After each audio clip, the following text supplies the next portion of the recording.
അരങ്ങിലും അണിയറയിലും എത്തുന്ന ഓരോ വ്യക്തികളെക്കുറിച്ചും പ്രതിഭകളെക്കുറിച്ചൊക്കെ നമ്മൾ പറയാറുണ്ട്. പക്ഷേ ഈ അരങ്ങും അണിയറയും സജ്ജീകരിച്ചിരിക്കുന്നതിനെ കുറിച്ചാണ് ഇനി നമ്മൾ പറയാൻ പോകുന്നത്. അതായത് നീറ്റ് ആൻഡ് ക്ലീൻ എന്ന് മാത്രമാണ് ഒറ്റ സ്റ്റേറ്റ്മെന്റിൽ നമുക്ക് അതിനെക്കുറിച്ച് പറയാൻ കഴിയുക. ഹരിതചട്ടം പൂർണ്ണമായും പാലിച്ചിട്ടുണ്ട് എന്നത് മാത്രമല്ല, പ്ലാസ്റ്റിക് സാധനങ്ങൾ അത് പരമാവധി ഒഴിവാക്കുക എന്നതല്ല, പൂർണ്ണമായും ഒഴിവാക്കിയിട്ടുണ്ട് എന്ന് തന്നെയാണ്. അത് കൃത്യമായി തന്നെ നമ്മൾ എടുത്ത് പറയണം. ആര് കടന്നു വരികയാണെങ്കിലും ഗ്രീൻ പ്രോട്ടോകോൾ പാലിച്ച് മാത്രമേ ഓരോ വേദിയിലേക്കും പ്രവേശിക്കാൻ പറ്റുള്ളൂ. ഒരു കാര്യം കൂടി എടുത്തു പറയണം വിനിഷ, പ്ലാസ്റ്റിക് സാധനങ്ങൾ അകത്തേക്ക് കയറ്റിയാൽ പിഴ ഈടാക്കാനും വോളണ്ടിയർമാർ സജ്ജമാണ് എന്നതാണ് മാനസ പറയുന്നത്. വോളണ്ടിയർമാരുടെ ഓരോ കണ്ണ് നമ്മളുടെ എല്ലാവരുടെയും മേലെ എപ്പോഴും ഉണ്ട് ഓരോ വേദികളിലും. കാരണം പ്ലാസ്റ്റിക് വിമുക്തമായാണ് ഓരോ വേദികളും സജ്ജീകരിച്ചിരിക്കുന്നത്. അവരത് കൊണ്ട് നടക്കുന്നതും നീറ്റ് ആൻഡ് ക്ലീൻ ആയി തന്നെ. നേരത്തെ കാവ്യ സൂചിപ്പിച്ചതുപോലെ നീറ്റ് ആൻഡ് ക്ലീൻ ആണ് ഓരോ വേദികളും. നമുക്ക് മാനസ മനോജ് അതിൻ്റെ കൂടുതൽ വിശദാംശങ്ങൾ പറഞ്ഞു തരും. കലോത്സവത്തിനായി വേദികളിൽ മത്സര ഇനങ്ങൾ പുരോഗമിക്കുമ്പോൾ മത്സരമോ സമ്മാനമോ ഇല്ലാത്ത ചില പ്രവർത്തനങ്ങൾ വേദിക്ക് പുറത്ത് നടക്കുന്നുണ്ട്. അതിൽ എടുത്തു പറയേണ്ടത് വളണ്ടിയർമാർ നടത്തുന്ന പ്രവർത്തനങ്ങളാണ്.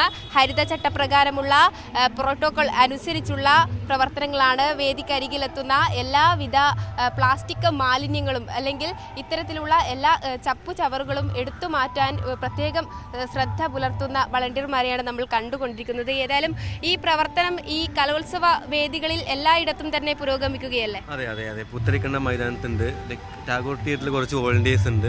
അപ്പം എല്ലാ വോളണ്ടിയേഴ്സും ഇങ്ങനെ സെഗ്രിഗേറ്റ് നിർത്തിയിട്ടുണ്ട്. എല്ലാ ഏരിയയിലായിട്ടും സെഗ്രിഗേറ്റ് നിർത്തിയിട്ടുണ്ട്. പ്ലാസ്റ്റിക് വേസ്റ്റും മറ്റേ പേപ്പർ വേസ്റ്റും എല്ലാം മാറ്റാനായിട്ട്.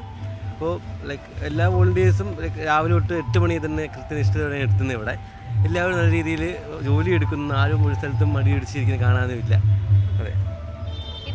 നിലവിൽ എത്ര വളണ്ടിയർമാരാണ് വേദികളിലായി? ഇപ്പോൾ തിരുവനന്തപുരം നഗരസഭയുടെ കീഴിലായിട്ട് 50 വോളണ്ടിയേഴ്സിനാണ് നമ്മൾ നിയമിച്ചിരിക്കുന്നത്. 25 പേര് സെൻട്രൽ സ്റ്റേഡിയത്തും 25 പേര് പുത്തിരിക്കണ്ടം മൈതാനത്തും. ബാക്കി ഗ്രീൻ കമ്മിറ്റിയുടെ വോളണ്ടിയേഴ്സായിട്ട് വേറെ പിള്ളേരൊക്കെ ഉണ്ട്.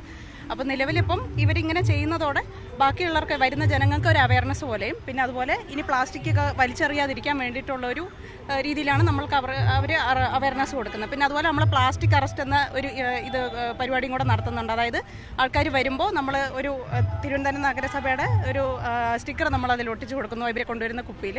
എന്നിട്ട് നമ്മൾ അതിനൊരു 10 രൂപ ഫൈൻ അടിക്കുന്നു. എന്നിട്ട് തിരിച്ച് ഇവർ ഈ വേദിയിൽ നിന്ന് വിട്ടു പോകുമ്പോൾ നമ്മൾ ആ 10 രൂപ റീഫണ്ടും കൊടുക്കുന്നുണ്ട്. അതിലൂടെ ഇവർ ഈ പ്ലാസ്റ്റിക് കുപ്പികളും മറ്റു മാലിന്യങ്ങളും വലിച്ചെറിയാതിരിക്കാൻ വേണ്ടിയിട്ടുള്ളൊരു അവയർനെസ് പോലെയാണ് അതങ്ങനെ ചെയ്യുന്നത്. ഈ ഒരു അവയർനെസ് കൊണ്ടുവന്നതോടുകൂടി മാറ്റങ്ങൾ ഉണ്ടായിട്ടുണ്ട്. വലിയ തരത്തിലുള്ള മാറ്റങ്ങളാണ് സംഭവിച്ചിരിക്കുന്നത്. കാരണം ഇപ്പം നിങ്ങൾക്ക് തന്നെ നോക്കിയാൽ അറിയാം, അവിടെ ഇവിടെ നേരത്തെ കലോത്സവം എന്നൊക്കെ പറഞ്ഞാൽ അതുപോലെ മാലിന്യങ്ങൾ കുമ്പാരമായിട്ടും വലിച്ചെറിഞ്ഞ രീതിയിലൊക്കെയാണുള്ളത്. അപ്പോൾ ഇതുപോലത്തെ വോളണ്ടിയേഴ്സ് വന്നതിന് ശേഷം ഒത്തിരി മാറ്റങ്ങളാണ് സംഭവിച്ചിരിക്കുന്നത്. ഇപ്പോൾ രാവിലെ വന്ന് നോക്കിക്കഴിഞ്ഞാൽ ഈ ഗ്രൗണ്ടൊക്കെ ഫ്രഷാണ്, ഫ്രീ ആയിട്ടാണ് കിടക്കുന്നത്. പിന്നീട് നമ്മൾ ഉച്ചയ്ക്ക് മുമ്പും രാത്രിയും ഒക്കെ ആയിട്ട് ഇങ്ങനെ മാറ്റിക്കൊണ്ടേ ഇരിക്കുന്നുണ്ട്. അതുകൊണ്ട് നല്ല രീതിയിലുള്ളൊരു മാറ്റം തന്നെയാണ് സംഭവിച്ചിരിക്കുന്നത്. ഈ വളണ്ടിയർമാരൊക്കെ ഏതൊക്കെ കോളേജുകളിലുള്ള കോളേജ് പിള്ളേരുണ്ട്, സ്റ്റുഡൻസ് ഉണ്ട്, അതായത് സ്കൂൾ പിള്ളേരുണ്ട്. ഇവരിപ്പം MG കോളേജിലെ സ്റ്റുഡൻസ് ആണ് വന്നിരിക്കുന്നത്.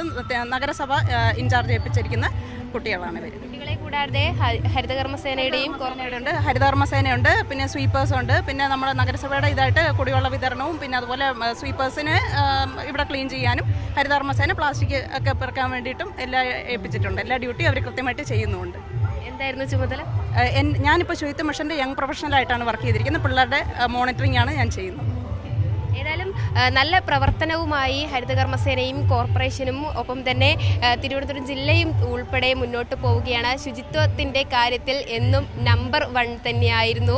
നമ്പർ 1 തന്നെയാണ് തിരുവനന്തപുരം കോർപ്പറേഷൻ. അതിൻ്റെ ഭാഗമായി തന്നെയാണ് ഇത്തരത്തിൽ ശുചിത്വ മിഷനുമായി സംയുക്തമായി ചേർന്ന് ഹരിതചട്ട പ്രോട്ടോകോൾ നടപ്പാക്കിയത്. ആ കമ്മിറ്റിയാണ് ഇത്തരത്തിൽ വളണ്ടിയർമാരെയും നേതൃത്വം നൽകി മുന്നോട്ട് കൊണ്ടുപോകുന്നത്. ഏതായാലും ഇത്തവണത്തെ കലോത്സവ വേദിയിൽ കലോത്സവം കഴിയുന്നതോടൊപ്പം ഇത്തരത്തിൽ വേസ്റ്റുകളൊന്നും തന്നെ ഈ പ്ലാസ്റ്റിക് മാലിന്യങ്ങൾ ഉണ്ടാകാതിരിക്കാനുള്ള എല്ലാവിധ ഒരുക്കങ്ങളും സജ്ജീകരണങ്ങളും തുടർന്നുകൊണ്ടേയിരിക്കുകയാണ്. പ്രമോദ് പന്നിയോടിനൊപ്പം കലോത്സവ നഗരിയിൽ നിന്നും മാനസ മനോജ്, കൈരളി ന്യൂസ്.